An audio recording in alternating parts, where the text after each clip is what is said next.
Buenas tardes. Vamos a ver la parte de metabolismo tóxico que está pendiente con el grupo de los miércoles.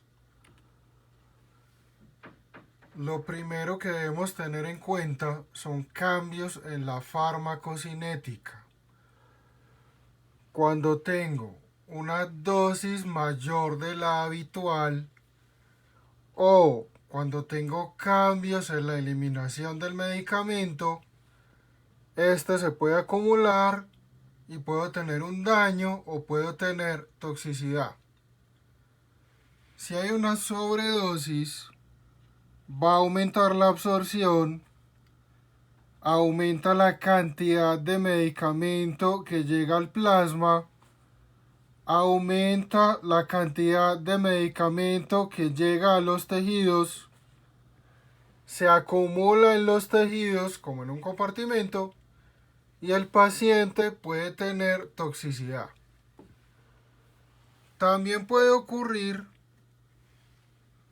que llegue a ese compartimento, no haya una sobredosis, pero se acumule en ese sitio, se puede unir por ejemplo a proteínas del compartimento y eso a la larga puede generar un daño, cambio en la función o toxicidad.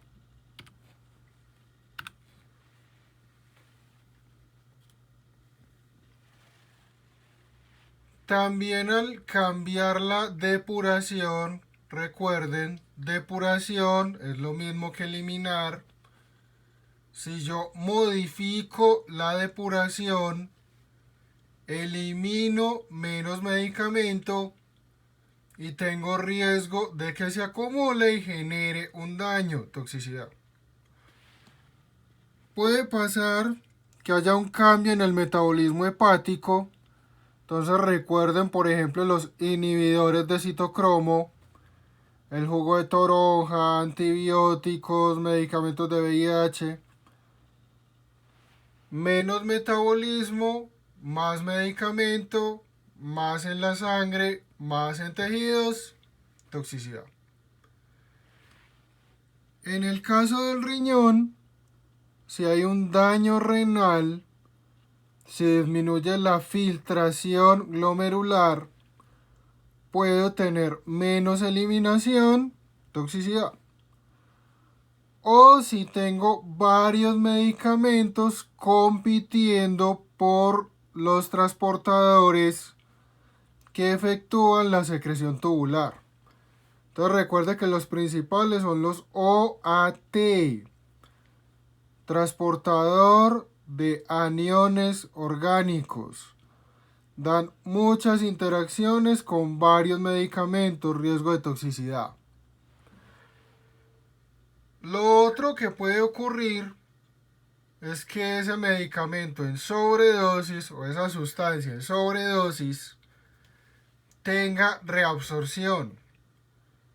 Puede ser, por ejemplo, recirculación enterohepática, es en sobredosis, plasma, hígado, vesícula, intestino y vuelve al plasma. Una parte vuelve al hígado, una parte al plasma. Tengo sobredosis, volvió al plasma, el plasma a los tejidos, tejidos se acumula, toxicidad. También puede ocurrir, por ejemplo, en el riñón, la reabsorción tubular. Tengo mucho medicamento, se, comillas, devuelve por gradiente, circulación renal, plasma, tejidos, toxicidad. ¿De qué depende que haya toxicidad?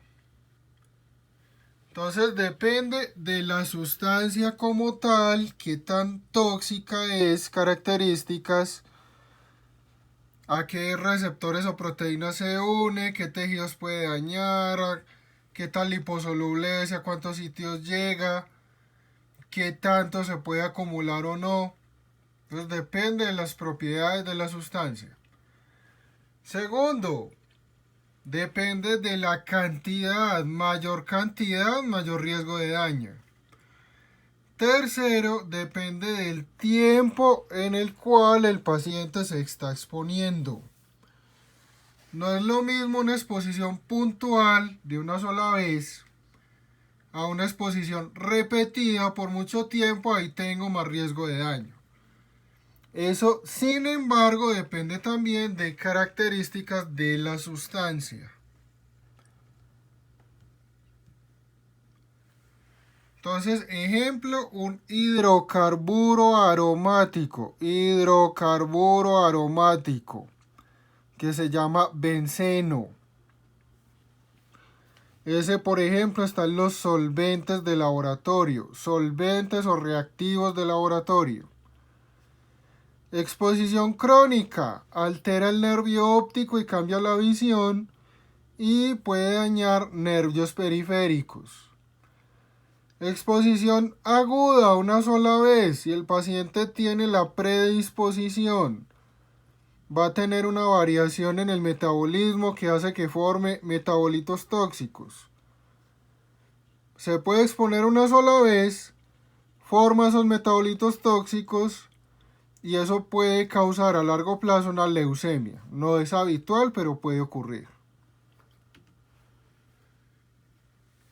¿Cómo puede ser la toxicidad? ¿Cómo puede ser la respuesta tóxica? Entonces puedo tener un cambio en la función de un tejido. Puedo tener necrosis, inflamación o daño del tejido. Puedo tener inmunotoxicidad. Activo sistema inmune, formo anticuerpos. Los anticuerpos, que son proteínas, se pegan de un tejido, dañan el tejido. Puedo tener un daño en el DNA, me puede llevar a una mutación o un cáncer. Y en una embarazada, daño del DNA en ese feto, en ese bebé en formación, y puede ocurrir una malformación o en casos graves puede ocurrir un aborto. Y también puedo tener alteraciones metabólicas o de la parte endocrina. Tengo una exposición repetida, entonces puede haber un cáncer, mutagenicidad, daño del DNA. Puedo tener un daño en un tejido específico, que la sustancia se acumule más en ese sitio. Entonces, por ejemplo, el plomo en los huesos. O, por ejemplo, las nitrosaminas forman metabolitos tóxicos en el hígado, dañan el hígado.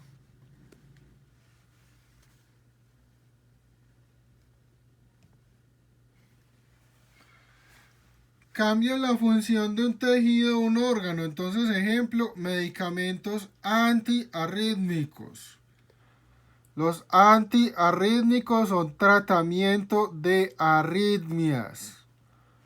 Los antiarrítmicos cambian la conducción de impulsos en el corazón. Si un paciente no tiene arritmia y se intoxica con un antiarrítmico, cambia la conducción de impulsos y a ese paciente le da una arritmia. Antiarrítmico, trato arritmia. ¿Qué puede causar? Otra arritmia. Entonces cambian la función, en este caso el corazón, miocardio. Daño del tejido. Por ejemplo, los medicamentos de quimioterapia.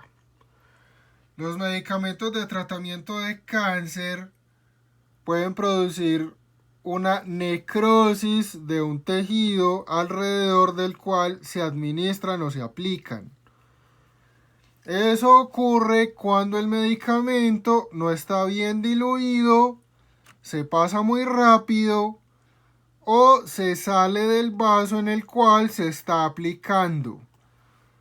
Esto último se denomina extravasación. Extravasación.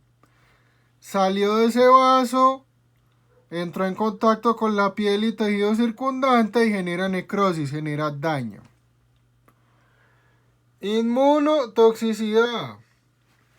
Una sustancia llega a un tejido, la sustancia se modifica, metabolismo, activa sistema inmune y hay daño al tejido. Entonces, por ejemplo, amiodarona, que es un antiarrítmico. La amiodarona en algunos pacientes llega al pulmón o forma metabolitos tóxicos que llegan al pulmón y daña el pulmón.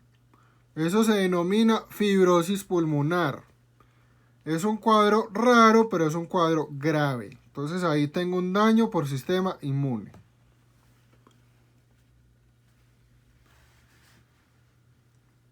Cáncer y embriotoxicidad, un ejemplo de una sustancia con efecto hormonal que se llama dietil-etilvestrol.